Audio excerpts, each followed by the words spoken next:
आइए जानते हैं मध्य प्रदेश की 25 बड़ी खबरों को सिर्फ 5 मिनट में। पर अभी तक आपने इस वीडियो को लाइक नहीं किया है तो वीडियो को लाइक कर दें और चैनल को सब्सक्राइब कर दें। सीएम के कार्यक्रम स्थल पर खड़ी डीडी डेट शीट में घुसी। बोलेरो सीधी में भाजपा नेता के परिवार के 3 लोगों की मौत। सीधी जिले में मुख्यमंत्री डॉ मोहन यादव के कार्यक्रम स्थल के बाहर बड़ा हादसा हो गया। यहां खड़े ट्रक में अचानक तेज रफ्तार बोलेरो जा घुसी। टक्कर इतनी जबरदस्त थी कि मायापुर भाजपा मंडल अध्यक्ष शिव कुमारी जायसवाल के परिवार के 3 लोगों की मौके पर ही मौत हो गई। वहीं 3 लोग गंभीर रूप से घायल हुए, जिन्हें तुरंत जिला अस्पताल पहुंचाया गया।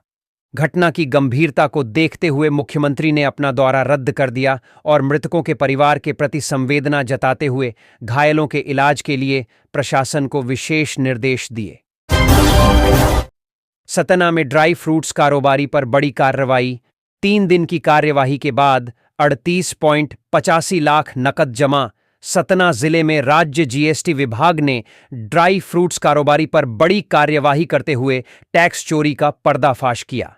3 दिन चली जांच में 5 फार्मों द्वारा 44.38 लाख रुपए की टैक्स चोरी सामने आई। सख्ती के बाद 4 फार्मों मौके पर ही 38.85 लाख रुपए नकद जमा कर दिए, जबकि 1.75 लाख की रकम अभी बकाया है।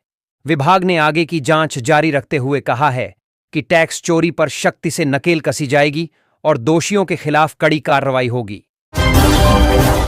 कटनी में 194 करोड़ की बाईपास की स्थिति। जर्जर हाई टेंशन लाइन की अनदेखी से हादसे बढ़ने का खतरा। कटनी जिले में 194.4 करोड़ रुपए की लागत से बने 19 किलोमीटर लंबी बाईपास की हालत खस्ता हो चुकी है। राष्ट्रीय राजमार्ग प्राधिकरण द्वारा बनाए गए इस मार्ग पर भ्रष्टाचार और लापरवाही के गंभीर आरोप लग रहे हैं। सड़क जगह जगह से जर्जर हो गई है और अंधेरे में डूबी रहती है। वहीं हाई टेंशन लाइन की अनदेखी से हादसों का खतरा भी मंडरा रहा है। इस बाईपास का उद्देश्य शहर के ट्रैफिक दबाव को कम करना था, लेकिन अब यह खुद ही दुर्घटनाओं का कारण बन रहा है।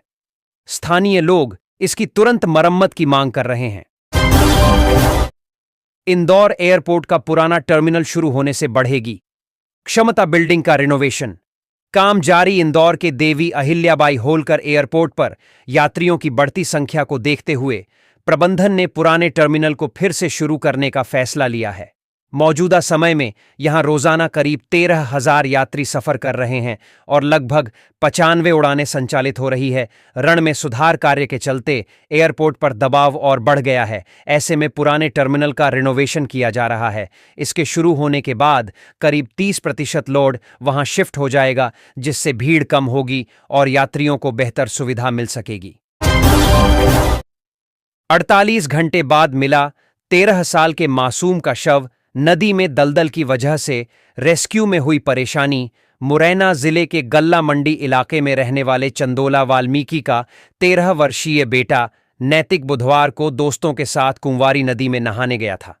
इसी दौरान गहरे पानी और दलदल में फंसकर वह डूब गया। परिवार की सूचना पर एचडीआरएफ की टीम ने रेस्क्यू अभियान शुरू किया, लेकिन दलदल की वजह से बचाव कार्य में लगातार बाधा आई। आखिरकार 48 घंटे की कड़ी मशक्कत के बाद मासूम का शव नदी से बरामद किया गया। इस घटना से परिजनों और क्षेत्र वीडियो में गहरा शोक है। खाद न मिलने पर किसानों ने कुंवारी नदी पुल रोका। प्रशासन ने दिया समस्या सुलझाने का आश्वासन। विजयपुर क्षेत्र में डीएपी खाद किल्लत से परेशान किसानों ने शुक्रवार सुबह अचानक विरोध प्रदर्शन किया। बड़ी संख्या में किसान कुंवारी नदी पुल पर जमा हो गए और चक्का जाम कर दिया। इससे दोनों ओर वाहनों की लंबी कतारें लग गईं और यातायात पूरी तरह ठप हो गया। किसानों ने आरोप लगाया कि समय पर खाद नहीं मिलने से उनकी फसल बर्बाद हो रही है। प्रशासनिक अधिकारियों ने मौके पर पहुंचकर किसानों से बातचीत की और जल्द समस्या सुलझाने का आश्वासन दिया। मुरैना में भैंस चोरी की वारदात सीसीटीवी में कैद। पीड़ित परिवार बोला 10 दिन बाद भी नहीं हुई। एफआईआर। मुरैना शहर के सिविल लाइन थाना क्षेत्र में अज्ञात चोरों ने दूध बेचने वाले एक परिवार की 2 भैंसें चुरा ली। चोरी की यह वारदात महाराज रोड पर हुई और पूरी घटना सीसीटीवी कैमरे में कैद हो गई। पीड़ित परिवार ने बताया कि शिकायत दर्ज करने के लिए पिछले 10 दिनों से थाने के चक्कर लगा रहे हैं, लेकिन पुलिस ने अब तक एफआईआर दर्ज नहीं की। परिवार का कहना है कि रोजी रोटी भैंसों पर ही निर्भर है और अगर पुलिस ने जल्दी कार्रवाई नहीं की तो उन्हें भारी नुकसान झेलना पड़ेगा। सीहोर में पाइपलाइन फटने से हजारों लीटर पानी बर्बाद। कुछ दिन पहले भी पाइपलाइन हुई थी। डैमेज सीहोर शहर में पेयजल संकट और गहरा गया जब बस स्टैंड स्थित बैंक ऑफ बड़ौदा के पास मुख्य पाइपलाइन फट गई। इस हादसे से हजारों लीटर पानी सड़कों पर बह गया। खास बात यह है कि इसी पाइपलाइन में कुछ दिन पहले भी रिसाव हुआ था, जिसकी मरम्मत अधूरी रह गई थी। बारिश कम होने से पहले ही पानी की किल्लत बनी हुई है और अब इस तरह पानी का बहाना रहवासियों की चिंता बढ़ा रहा है। नाराज लोगों ने प्रशासन से तत्काल दुरुस्ती और स्थायी समाधान की मांग की है। पन्ना के करही स्कूल बाउंड्री वॉल पर अभद्र टिप्पणी, ग्रामीणों ने पुलिस में शिकायत कर आंदोलन की, दी चेतावनी। पन्ना जिले के पवई थाना क्षेत्र के ग्राम करही में धार्मिक भावनाओं को ठेस पहुंचाने वाली घटना सामने आई है। यहां शासकीय प्राथमिक शाला नया गांव की बाउंड्री वॉल पर भगवान श्री राम के खिलाफ अभद्र शब्द लिखे पाए गए। इसे देखकर ग्रामीण आक्रोशित हो गए और तुरंत पुलिस को सूचना दी। गांव में तनाव का माहौल बन गया है। पुलिस ने मामला दर्ज कर जांच शुरू कर दी है। वहीं ग्रामीणों ने साफ कहा है कि अगर दोषियों को जल्द गिरफ्तार नहीं किया गया तो वह आंदोलन करेंगे। इस घटना ने पूरे इलाके में असंतोष की लहर फैला दी है। सिंगरौली में खनिज और राजस्व विभाग का छापा, 8 लाख की अवैध रेत जब्त। सिंगरौली जिले के देवसर थाना क्षेत्र के स्वर गांव में खनिज और राजस्व विभाग की संयुक्त कार्रवाई में बड़ी मात्रा में अवैध रेत जब्त की गई। यह रेत करीब 8 लाख रुपए की बताई जा रही है। विभाग ने मौके पर जांच करते हुए पाया कि यह रेत अवैध रूप से जमा की गई थी। इसके बाद संबंधित भूस्वामी पर मामला दर्ज कर लिया गया है। लगातार मिल रही शिकायतों के बाद यह बड़ी कार्यवाही की गई है।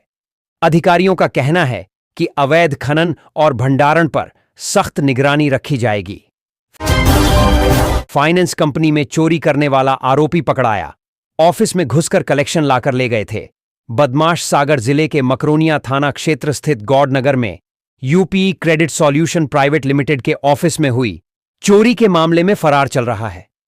तीसरा आरोपी पुलिस के हत्थे चढ़ गया। पुलिस ने घेराबंदी कर आरोपी को वर्तमान हेलीपैड के पास से गिरफ्तार किया। इससे पहले 2 आरोपी पहले ही पकड़े जा चुके हैं। चोरी में बदमाश ऑफिस से कलेक्शन लॉकर उठाकर ले गए थे। पुलिस अब आरोपियों से पूछताछ कर रही है और उम्मीद है कि शेष चोरी की रकम और सामान भी जल्द बरामद कर लिया जाएगा।